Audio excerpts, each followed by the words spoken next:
Hey Luis, how you doing? Good, how are you? Good, good. So I noticed a couple things on your evaluation that I wanted to give you, and I just wanted to talk to you before I send it out. I understand it's now your first time or your second time back at 3 days a week work, and before that you were just here twice a week. You have more responsibilities now, but I remember being a SRNA myself, so.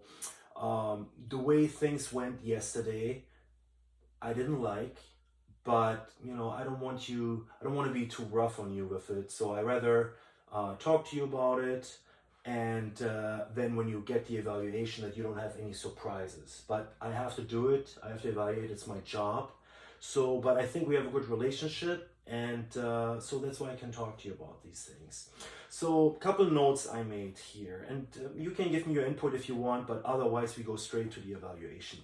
Um, so we had a cystectomy yesterday, and you arrived for the 7:30 case. You arrived at 6:45. Um, just for the future, not just working with me, but for anybody. I don't think at this point in time you are ready to manage a case starting at 7:30 by arriving at 6:45. Be here on time. This way you have time to prepare for everything, look up your case, and just be well prepared. Coming at 6:45 is unacceptable. And coming here after me, it's absolute no-no. And I'm the CRNA on the case. Then I have no issue with you being on your phone. I'm a student. Like when I was a student, I was on my phone as well. But just run it by me. We have cameras everywhere. And at that moment, only I know you're on a phone for a certain reason. Just try not to make it for personal things. You can ask me to step out. But other than that, just look up cases, but always verify with me, okay? This is just something that I notice. It doesn't bother me, but make sure it doesn't take away your focus from the patient, the hemodynamic monitoring. It's very important, okay? Then in the beginning, you remember the NSEF situation?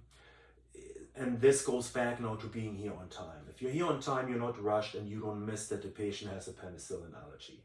So I know we're all a team, we do a timeout, but which is another thing.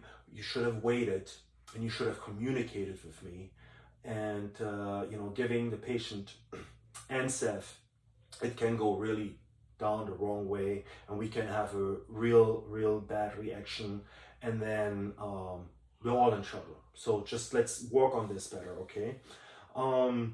Then the time when the patient was hypotensive. Yes, was bradycardic. You made a good point with giving ephedrine, but maybe you were in a rush, or I don't know what happened, but 25 milligrams is a very, very high dose. It can put the patient in danger. Like if we're in a cardiac case or up in EP, this can have consequences. So be more aware of where you are. Like you're in the operating room, you're dealing with a patient's life. I'm here, I'm your resource. I want you to manage the case. I want you to learn to manage the case on your own. But when it comes to these medications, it's easily to be confused with a flush. And sometimes if your mind is not there, or you had a bad day, instead of pushing just 5 milligrams, you think you have a flush in your hands or so, and you end up pushing 25. And this was, I didn't like that. I think you should have verified with me. I don't want to not trust you, but in order to build this trusting relationship, I want you from now on to verify medications with me. Just like that. Before you push them, just run it by me, okay? Also, patient is in Trendelenburg position. And I know that you know that, and maybe you were off yesterday, but when the patient is in Trendelenburg position, there's pressure, it's on the diaphragm, peak pressures will go up, there's pulmonary resistance is increased. So we got to give this patient pressure support ventilation. We cannot give the patient like volume control. We got to give him pressure control. So keep that in mind when you position a patient, how the patient is positioned, okay? So that you put the whole thing together. And I think you can do this. Just keep those things in mind. When you see, hey, on the vent, the peak pressures go high, try to figure it out a little bit, okay? And I know we are here to learn, but I notice this, so start to pay more attention. You're a senior now, and the year goes by quick, so okay. But it's a good learning experience. Emergence, the patient was a little heavier set. I have nothing against a soft bite block, but these type of cases, it's better if you have an OPA. The tongue, there can be obstruction, and especially when you're not so experienced with emergence, which we had another issue with. Remember the reversal, the emergence part, patient had 0 twitches. And you just go ahead with reversing, Luis. You can't do these things. So now you don't have an OPA. You're trying to reverse the patient, no twitches. So combines this all together, you can get negative pressure pulmonary edema. The patient is not going to wake up properly. There's going to be delays. This can go all down the wrong path. So, but that's why we are here. We're talking.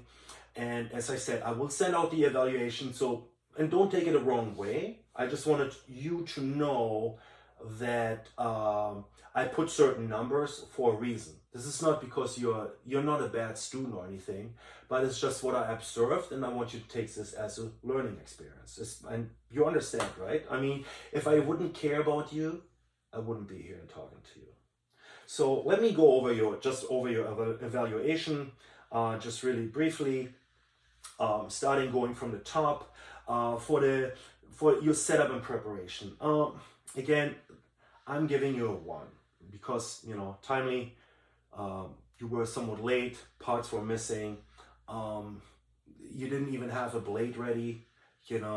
So it would benefit you to work on becoming more independent in the setup process by arriving earlier and anticipating the equipment needs for different cases. By the time you arrived, I had completed the setup. For the pre-anesthetic patient preparation and assessment, I'm giving you a 2. For patient preparation and assessment, it's important to be on time so you can do a thorough evaluation and be aware of any lab and diagnostic tests that might require further investigation. And I noticed some areas where you missed important details and didn't fully communicate significant findings, like the penicillinology. For the plan of anesthesia care, also a 2.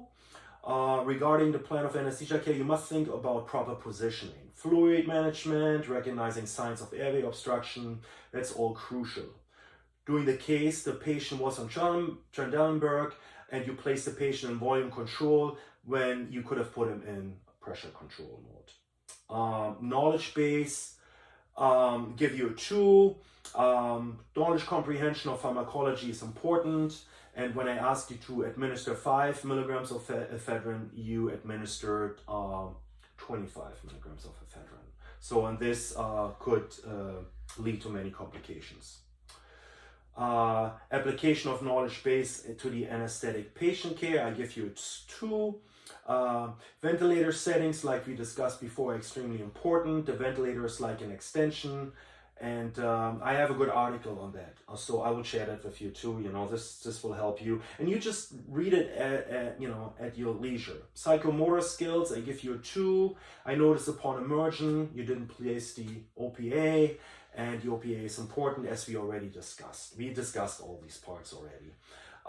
Anesthetic management, I'm giving you a 3. You did an excellent job on induction and maintenance. We just have to work on emergence, okay? Documentation and patient report, I give you a 2. Again, it comes down to communication. Like documentation, you're good. It's just we need to communicate. And then not just with me, but with the entire team. That certain things that we discuss are not like happening. And they will happen in the future, but the goal is to reduce them. Teamwork, professionalism, I give you a 3. I love working with you, but again, some of the things with you showing up late, it takes a little bit away from the professionalism. But you do great teamwork. So, okay, so that's with that. So overall, I'm giving you a 2 based on all the things that we discussed. I hope you take the feedback that I've given you into consideration. I love working with you, and I hope we can build a strong relationship working together in the future. And yeah, if you need anything, let me know, okay? Thank you. Yeah, thank you.